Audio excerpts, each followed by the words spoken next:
আসসালামু আলাইকুম। আজকের ভিডিওতে আমরা ডেটাবেজের একটা ইম্পর্টেন্ট কনসেপ্ট অ্যাসিড প্রপার্টিজ নিয়ে আলোচনা করব। তো আমরা যখনই ডেটাবেজ নিয়ে কাজ করতে যাই তখন আমরা অ্যাসিড প্রপার্টিজ, ট্রানজ্যাকশন এই টাইপের কিছু টার্ম শুনে থাকি।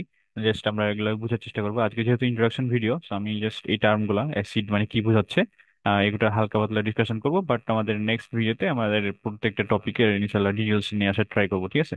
তো এখন অ্যাসিড প্রপার্টি যেটা হচ্ছে আমাদের, এটা যে বোঝার আগে আমাদের বুঝতে হবে অ্যাকচুয়ালি ট্রানজ্যাকশনটা কি। ট্রানজ্যাকশনটা হচ্ছে সেট অফ অ্যাকশন, ঠিক আছে? ধরে নেই যে একটা সেট অফ কোড রান হচ্ছে আমাদের কোন একটা প্রোগ্রামে, এন্ড ওইটার ভিতরে আমরা কিছু কাজ করতেছি একসাথে। এই অ্যাকশন গুলো একটার সাথে একটা রিলেটেবল, মানে ধরেন একটাই টাস্কে সে কমপ্লিট করতেছে, যেমন হচ্ছে ধরেন ওই যে একটা অ্যাকাউন্ট থেকে আরেকটা অ্যাকাউন্টে টাকা পাঠাবো, ওই টাস্কটাকে এখানে কমপ্লিট করা হচ্ছে। তো আমরা যেহেতু ডেটাবেজ নিয়ে আলোচনা করতেছি, তাহলে বুঝে ধরে নেই যে এগুলো এক একটা ডেটাবেজ কুইরি। তাহলে এই লিস্ট অফ ডেটাবেজ কুইরি গুলা কমপ্লিট হইলে আমার আমার যেই চাচ্ছি আমি একটা অ্যাকাউন্ট থেকে অন্য অ্যাকাউন্টে টাকা পাঠাবো, এটা সাকসেসফুলি কমপ্লিট হবে। তো আমি এই লিস্ট অফ যে অ্যাকশনস এটাকে আমি ধরে নেব সেটা, এটার নাম হচ্ছে ট্রানজাকশন। হ্যাঁ। বাট হচ্ছে আমরা যখন ধরেন একটা অ্যাকাউন্ট থেকে অন্য অ্যাকাউন্টে টাকা পাঠাবো, তখন আমি অবশ্যই এমন কোনো সিচুয়েশন চাইবো না যে দেখা গেল যে আমার অ্যাকাউন্ট থেকে টাকা কেটে গেছে, তার অ্যাকাউন্টে যায় নাই, বা তার অ্যাকাউন্টে গেছে আমার মানে ঠিকঠাক ভাবে যায় নাই বা ফেল হইতেছে, ঠিক আছে? এই টাইপের সিচুয়েশন কিন্তু আমরা মানে চাইবো না যে হোক। এই জন্য আমাদের হচ্ছে অ্যাসিড প্রপার্টিটা আমাদের এই জায়গাতে হেল্প করবে আর কি। এখন কেমনে হেল্প করবে আমরা একটু দেখি যে অ্যাসিডের যে ফুল মিনিং, এটাকে যদি আমরা একটু এক্সপ্লোর করি তাহলে আমরা এখান থেকে বুঝতে পারবো। এখানে অ্যাসিড প্রপার্টির ফুল মিনিং হচ্ছে A for atomicity, C for consistency, I for isolation, আর ডি ফর ডিউরেবিলিটি।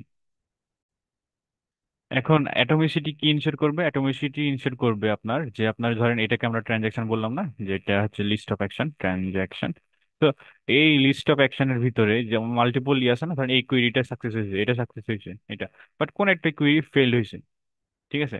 মানে কোন, আমি যদি এক্সাম্পল হিসেবে যেতে চাই তাহলে আমি বলতে পারি যে আমার হচ্ছে অ্যাকাউন্ট থেকে টাকা কেটে নিয়েছে বাট তার অ্যাকাউন্টে যায় নাই, কোন একটা কুইরি ফেল হয়েছে। তো এই ক্ষেত্রে আমার কি হবে যে আমার যেহেতু আমার পুরা ফ্লোটা কি ছিল, যে আমার অ্যাকাউন্ট থেকে এই একটা অ্যাকাউন্ট, এই অ্যাকাউন্ট থেকে অন্য একটা অ্যাকাউন্টে টাকাটা যাবে। হ্যাঁ, এই অ্যাকাউন্ট থেকে অন্য অ্যাকাউন্টে টাকাটা যাবে। বাট যদি সাকসেসফুল না হয়, কোনোভাবে কোনো কারণে ফেলড হয়, কোনো কারণে যদি ফেল করে এটা, তার মানে হচ্ছে পুরা ফ্লোটাই ফেল হয়ে যাবে, পুরা ফ্লোটাই ক্যান্সেল হয়ে যাবে বা আনডু হয়ে যাবে, বা বলতে পারেন আচ্ছা রোল ব্যাক হয়ে যাবে। হ্যাঁ, মানে এটা অ্যাকচুয়ালি আমার অ্যাকাউন্ট থেকে টাকা কাটবে, তার অ্যাকাউন্টে যোগ করবে, তারপরে কমপ্লিট হবে, এইরকম না। ব্যাপারটা পুরাটাকে সে একটা ইউনিট অফ টাস্ক হিসেবে চিন্তা করবে। দেন যদি হয় আমার অ্যাকাউন্ট থেকে টাকা কাটা, তার অ্যাকাউন্টে দাও, দুইটা একসাথে হইলে হবে, না হলে হবে না। মানে এটা এই এই জিনিসটা ইনশিওর করতেছে আমাদের অ্যাটমিসিটির মধ্যে, ঠিক আছে? অটোমেটিসিটির মধ্যে এটা এনশিওর করা হয়। আর কনসিস্টেন্সিতে কি আলোচনা করা হয়? কনসিস্টেন্সিতে আলোচনা করা হবে যে আপনি দেখা গেল যে মানে রুলস, অ্যাকচুয়ালি ডেটাবেজের রুলস টাইপ যারা ইনভ্যালিড না হয়, ডেটাবেজ আপনাকে একটা রুলস দিয়ে দিবে। যেমন ধরেন আপনার ব্যালেন্সটা কখনো নেগেটিভ হইতে পারবে না। মানে আপনার কাছে আছে ধরেন 500 টাকা, বাট আপনি 1,000 টাকা সেন্ড করার ট্রাই করতেছেন, তাহলে আপনার অ্যামাউন্ট আপনার অ্যাকাউন্টে কত দাঁড়াবে? -500। বাট এইটা কিন্তু মানে একটা ইনভ্যালিড ভ্যালু, ঠিক আছে? আপনার ইয়ার জন্য, আপনার ডেটাবেজের জন্য।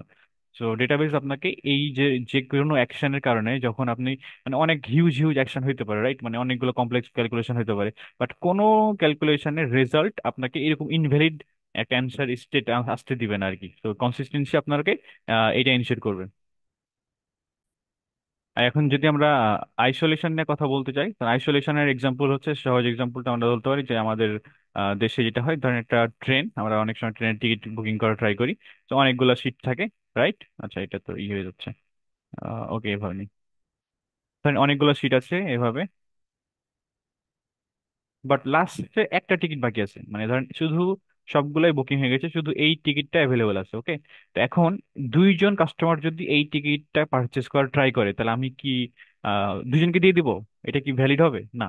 তো আইসোলেশন কি করবে? এটা ইনশিওর করবে যে আপনার সেম জিনিসের উপরে যদি মাল্টিপল ইউজার ট্রানজাকশন করা ট্রাই করে, একটা ট্রানজাকশন আরেকটা ট্রানজাকশনকে যেন ইফেক্ট না ফলে, বা এই যে এই জিনিসটা যে একটা টিকিট যেন দুইজনই না পেয়ে যায়। হ্যাঁ, এই জিনিসটা হচ্ছে আমাদেরকে ইনশিওর করবে আইসোলেশন।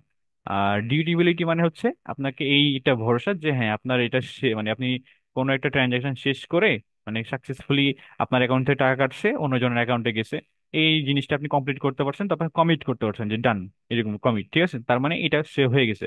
এরপরে যদি আপনার মেশিন বন্ধ হয়ে যায় বা কোনো কারণে নষ্ট হয়ে যায়, কিছু যে কোনো কিছু হয়, বাট আপনি কিন্তু এই ভ্যালুটা অলরেডি পাবেন, ঠিক আছে? এটা হচ্ছে পার্মানেন্টলি থেকে যাবে, যদিও সবকিছু ক্র্যাশ করে তারপরে থেকে যাবে।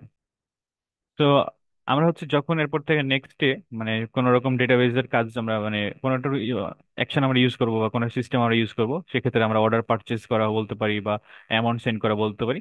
আপনারা বুঝবেন জানবেন যে বিহাইন্ড দ্য সিন আসলে অ্যাসিড প্রপার্টি গুলো এইভাবে কাজ করতেছে যেন আপনার ডেটা ঠিকঠাক ভাবে মানে সেফ থাকে, ঠিকঠাক ভাবে প্রপারলি প্রসেস হয়। তো অ্যাসিড প্রপার্টির ইন্ট্রোডাকশন এখান পর্যন্ত ছিল। আমরা এই ভিতরে আগে আমাদের এই টপিকগুলো আরো ডিটেলস যাওয়ার আগে আমাদের অবশ্যই জানতে হবে যে ট্রানজ্যাকশন কোনটাকে বলতেছি আমরা, ট্রানজ্যাকশনটা, কারণ ট্রানজ্যাকশনটাকেই তো তারা স্মুথ করতেছে, রাইট?